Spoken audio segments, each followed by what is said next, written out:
Pelabur asing kembali mencatatkan aliran jualan bersih di Bursa Malaysia minggu lalu dengan jumlah keluar sebanyak ringgit Malaysia 325.5 juta.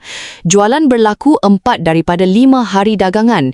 Jumaat paling tinggi ringgit Malaysia 202.9 juta, diikuti Selasa ringgit Malaysia 64.9 juta, Khamis ringgit Malaysia 60.3 juta dan Rabu ringgit Malaysia 19.4 juta. Hanya Isnin mencatatkan belian bersih asing sebanyak ringgit Malaysia 22 juta.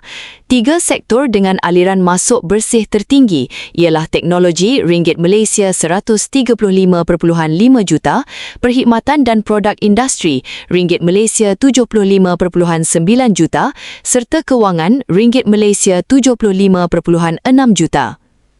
Sebaliknya, utiliti rugi 261.4 juta, pengguna ringgit Malaysia 132.3 juta dan pembinaan ringgit Malaysia 105.9 juta. Institusi tempatan terus mencatat aliran masuk bersih ringgit Malaysia 2.2 juta, mengekalkan tren positif 5 minggu berturut-turut.